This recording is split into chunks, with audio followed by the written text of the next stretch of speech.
Take 2. This is Easy Awakenings, episode 8. Yep. Hola, amigos. Welcome back, everyone. Bienvenidos. Ni hao. To our Spanish-speaking friends out there. What are we talking about today, man? We're talking about change. The fear of change, to be more specific. The fear of change. And how to deal with it.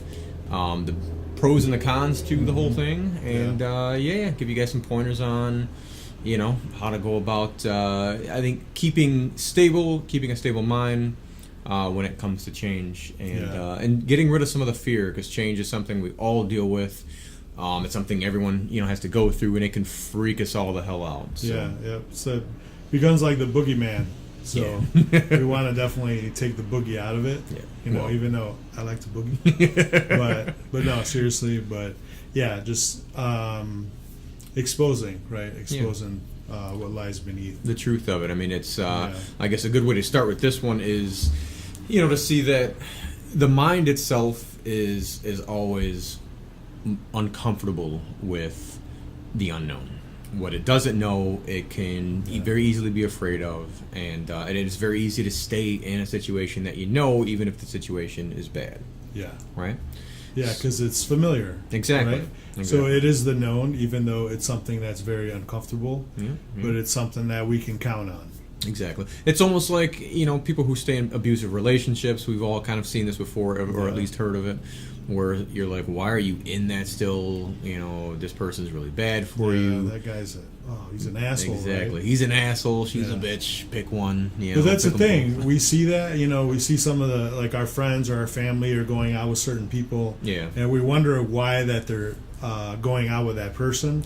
But it's always easy to be on the outside looking in. But actually, through our approach and what we're going to present, you could actually kind of flip that. And then you're the one on the inside, but you actually get that outside view like other people are viewing, It gives like some freshness and some clarity. And when you have that freshness and clarity, you can actually get out of bad situations and find solutions. Yeah, absolutely. So I guess one of the starter questions for this is, why are humans so afraid of change? And we've already kind of touched this on already. You said it. The unknown. The unknown it's a freaky thing. Going through, like we just said, things that your brain just can't comprehend. It's tough on it, even if that newness, that change is progressive and it helps you to improve and get the success that you're after. It still is often, it's much more comfortable for the brain to stay in that.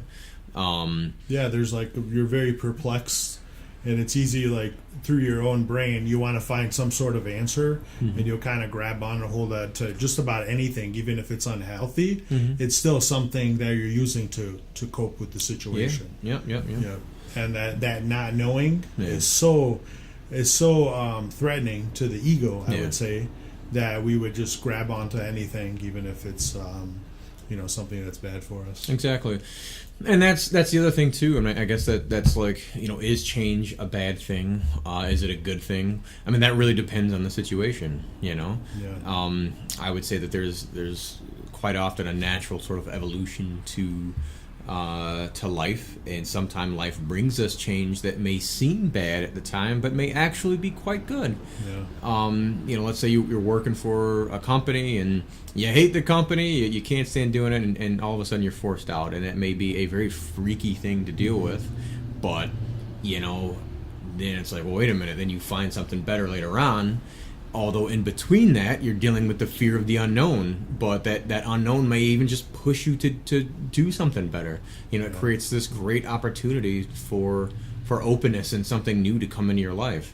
So that bad thing that seems bad can actually be probably one of the best blessings in your life.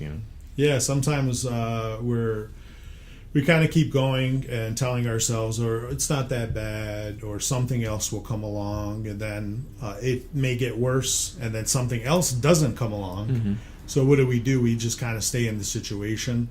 But like Marquise was saying, sometimes somebody else pushes the button in a way, pulls the plug. And then that may force us into something that actually becomes very positive for our lives. I think it's happened to most people. And that comes back to the life path. We're going to put that right here. The life path. Follow your path. Your path. Follow that. And what is your path? Your path, and this is something that we should do a podcast on this one too. Your path is it's the road that you need to be on, and that's something no one else can tell you what it is. You're gonna have to feel it in your life. It takes introspection, and deep meditative thought to sort of go in and make sure that you feel it and that you're on it. And it really is something that you just kind of have to feel, and that you'll know whether or not you're on it or you're not. And one of the ways that you can know is it gives you actually some good feelings, right? Good emotions. Oh yeah, not just so we need to differentiate between happy, excited emotions, because those can be fun, but those can also lead to a lot of problems. And the healthy, sort of joyful, I don't want to say satisfactory, but like fulfilling feelings inside, where you feel like you've really just accomplished something and you've built something. You've created something that's very progressive for your life. That's what we're talking. That's what Victor is speaking about, because you can also have what people might call happy feelings after you're out there doing something kind of dangerous or fun or risky, and you're excited and you're in the mix of it. But that's not, of course, necessarily the best thing for you. Yeah, it's like a physical high. Exactly. But even physical highs aren't bad at all, but exactly by themselves they're not that transformative. They're not transcendent so much, right? It's based on chemicals, right, and the feeling in our body, as opposed to something that's actually going to kind of progress you forward and give you some clarity. And I feel like decisions, if they tend to come from a calm place. Oh yeah, the good decisions. Well, I don't think bad decisions can come from a calm place. Personally. Oh yeah. But I mean, you could argue that, of course. Sure. Because it's an eye of the beholder, what's good and what's bad, right? So bad decisions don't come from an enlightened place. We'll say that. So how to change a scary transition into fuel for taking control? This is one of the greater questions. I think this is something that people sort of have problems with, because of that sort of scariness that comes about through change in your situation. How do you turn that fear, that apprehension, or those complications that come with that changing circumstance? How do you turn that into the motivation to utilize that openness for creating for yourself a whole new situation? How do you do that? And that's getting back to the scary part, right? So what makes it what makes something that scary, right? It's something usually that's unexpected, right? Because the things that like a bad relationship, you can kind of feel like it's going in that direction. So when then somebody pulls the plug, it's not that bad. But something scary usually is something that's unexpected. Exactly. You didn't see the signs. The signs were there, but we were unconscious. We're not awake. So we can't see those signs. Yeah, it's the circumstances that your mind can't deal with, or not even that it can't deal with, the circumstances it doesn't know how to deal with it. Yeah, exactly. It doesn't take like a healthy approach. Right. Think of it like this. Your mind, an unknown situation is like you walking into a pitch black room. You can't see anything, so you're terrified. It could be a room full of like padding and pillows or something, but you don't know what's in there. You're just freaked out because you can't see anything. Even if you need to go through that room to get to the destination, it can be a scary place because of that. And so the solution to that question would be to embrace it. Walk into the darkness and feel the darkness. Listen to it. Feel it. You have to embrace the unknown. You have to, and how to embrace it, I guess that's another question I always get, is how do you do this? You have to surrender the fight against the transition. Face the fear, feel the fear, see the fear, but know that it's like separated from the story that you've made up in your head something that's happened. Oh my God, I have to do something about it. Right. But what do I do? Yeah. So you're in that dark room, but it's very scary. Yeah. So I mean, something to keep in mind is that change actually happens, on a daily basis, and in small forms. Sometimes small, sometimes large. Mm-hmm. But understand that change is always happening. Everything must change. Change is just progress. That's just life itself. Everything is constantly fluctuating. Some people deal with greater changes, mm-hmm. death in the family, change or loss of job, relationship loss, or shift. Sometimes the dynamics in a relationship can change if someone feels like there's a change of pace that's required. These things are all different forms of change, and those are usually greater forms of change, but subtle changes can be, let's say you change your diet, you know what I mean? You choose to sit someplace else or whatever, and often those can be, healthy forms of change, just to sort of stir the mind up a little bit, stir that sensation of taking control when you're making small changes for yourself in your life. That's a good way actually to embrace larger changes, mm-hmm. is to start with the small, deal with the small things, deal with small changes, and learn to embrace it instead of waiting for change to be forced upon you. You take control. You do your little changes. That way, you're sort of becoming the own master of your fate. Yeah, measure your reactions to these little things that happen. Talked a bit about this in the last podcast, but if there's a little slight change, whether it's you're going down the road and they're doing construction on it. Yeah. How do you react to that? Exactly. So that's a good time to practice. So you observe your reaction, and then you actually start to feel kind of like the ripples in your body, the mm-hmm. emotional ripples. Yeah. So you go from there, and you just take it from there, and then you'll find like a calm place, and then you could move forward, and then you could actually, it becomes kind of like a fun game. This is actually something you could teach your children, I think. Oh yeah, definitely. Oh yeah. And you could make it into a game, and I mean, a journey itself has to be fun. Yeah, it does. Yeah, because if you're going through, if you don't want it to be a hellish journey, it should be a fun journey. Yeah, if you're going through life gritting your teeth all the time, yeah. and trying to be spiritual, yeah. I mean, what joy? Where's the joy there? Oh yeah. Well, I think that's a whole other topic on its own. But so many people are just, they're trying to fit within the category of being spiritual, mm-hmm. And that's the same as trying to be religious or trying to be, this or trying to be that. Anytime you're trying to fit within the mold of a sort of ideology or personality, you're not being real with yourself. That's very disingenuous behavior, and it leads to a sort of miserable life because, this new form or identity, it'll have cracks, and eventually that will shatter, and it's going to lead to another big shakedown in your life when you're like, oh man, everything in my life seems fake, everything's an illusion, wait a minute, nothing matters, nothing, this, and we were kind of talking about this a little earlier. We've had a few suicides in the public eye lately, and from stars and whatnot, and I think a lot of people sort of take a look at that. They take a look at these people and they say, "Oh, they don't have to be afraid of any kind of change." They had everything. They had everything. Why would they want to end it? Right? Exactly. They had everything, but the one thing that truly matters, which is the that sort of grasp on life, and that really comes from, thinking that. That external change is what's going to bring you that internal satisfaction. Mm-hmm. And it might bring you, temporary satisfaction. You might be like, man, this new Ferrari is fucking kick-ass. I love a Ferrari. They're nice. They're beautiful cars. But after a period of time, it's going to become a hunk of metal. A vast hunk of metal that you can take out and enjoy every now and again. It's not going to satisfy your life, though. The only form of satisfaction anyone can ever get in life, it has to be from in here.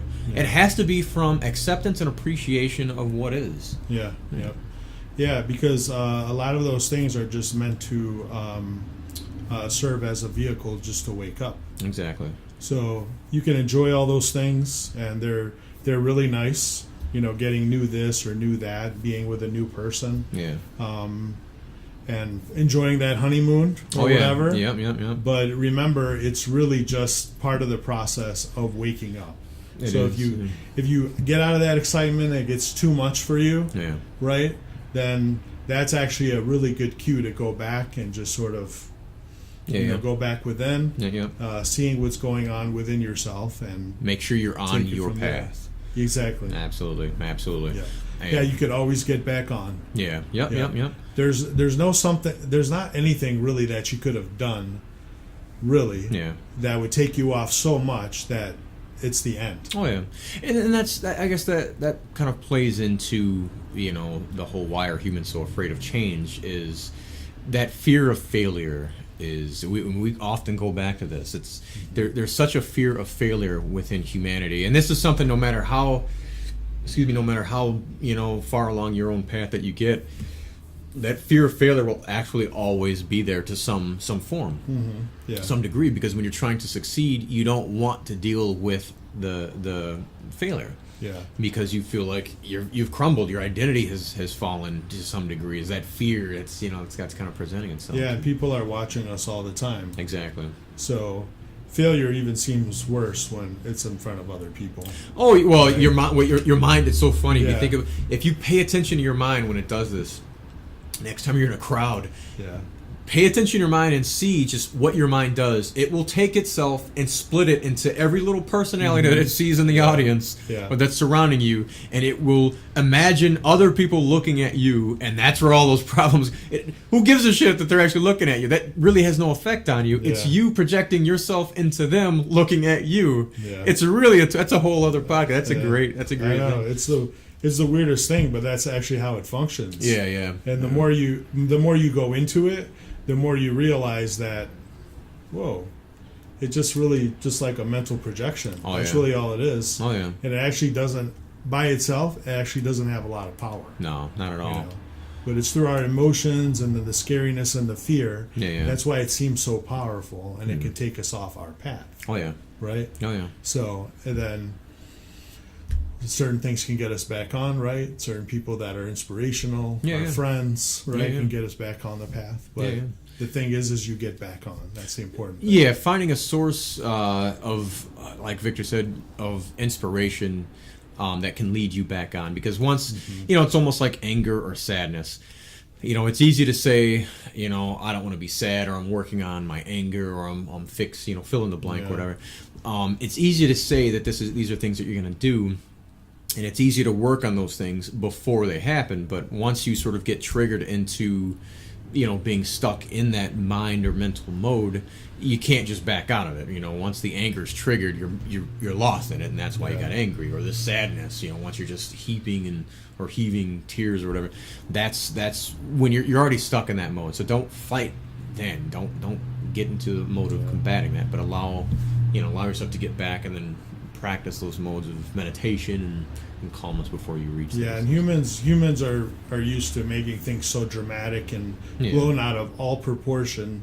We see most films out there, and a lot of it is magnified for effect, but it actually does creep into our lives. Oh yeah.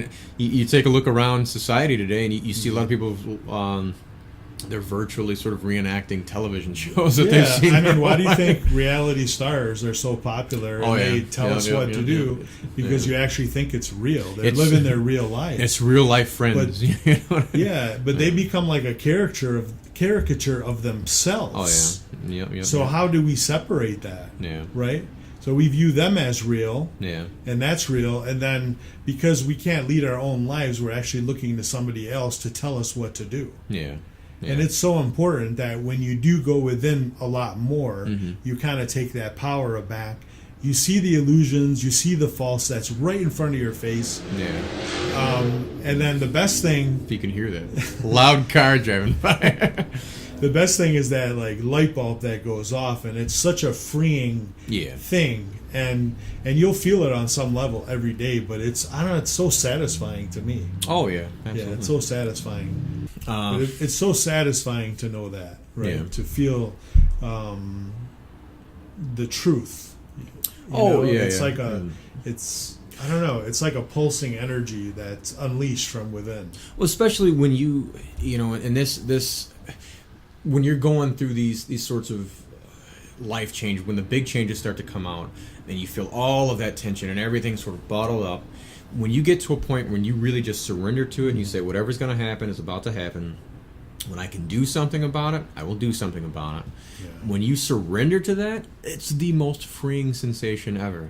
You know, when you give up the illusion of this self that's trying to uphold this ideology, that's sort of fighting against the crumbling of whatever change is coming. When you surrender to that fight, when you stop fighting it and let yourself be who you actually are without trying to uphold that false sense of self, you become you'll become the most powerful person you have ever been in your lifetime at that moment. Yeah. But it takes letting go of that bullshit shield that you kind of have up that's protecting your little identity. Yeah. You have to relinquish that. It's so weak. It is. It's like putting a Kleenex on your head when it's pouring out there. Exactly. You know, it doesn't feel that way, but that's actually the way it is. Yeah.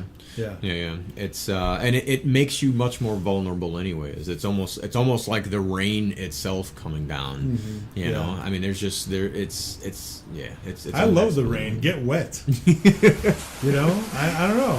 Get wet, man. Yeah. It's fun. I agree with you. It's fun. Let's give it write a T-shirt that says "Get wet" on it. Yeah. We'll see how that goes. Get dirty. Get wet and dirty. Yeah. Seriously, it's okay.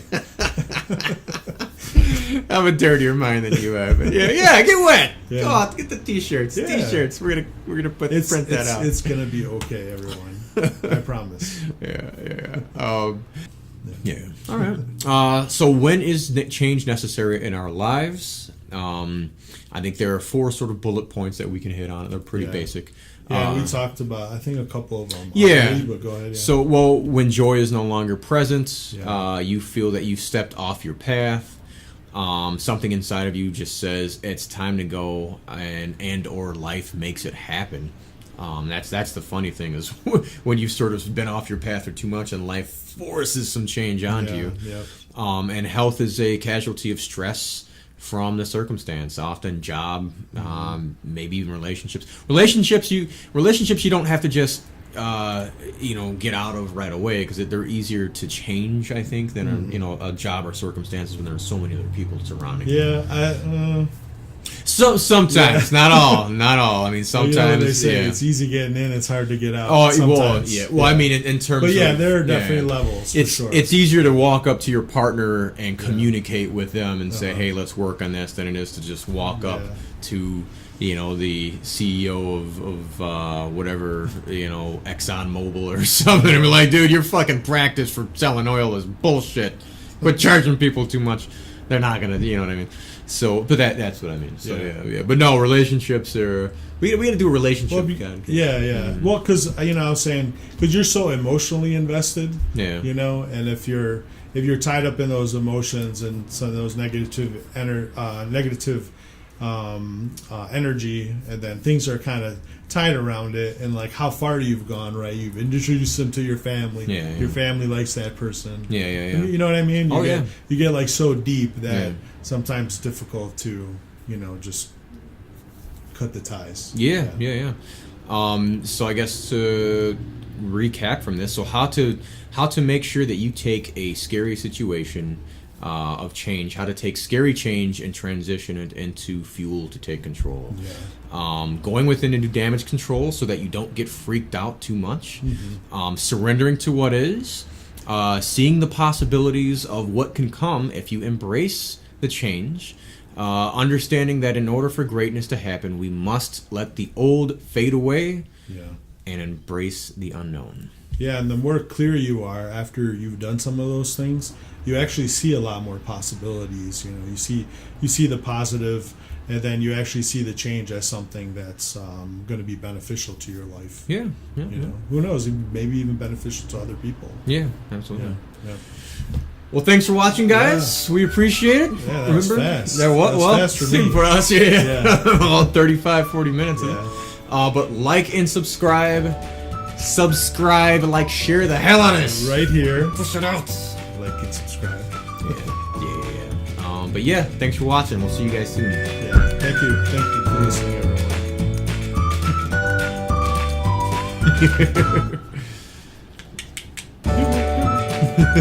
Let's get Chewy in. Come here, Mr.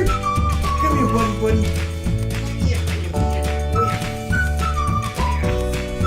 Chewy, how does Chewy deal with change? This little guy came from China. He came from China. Yeah, that's true. Found him on the streets. He had a collar and leash on him. And I just fell in love with him. We both had the greatest changes of our lives. Look at this little dude. He's so adorable. See, bye-bye. Like and subscribe, everybody.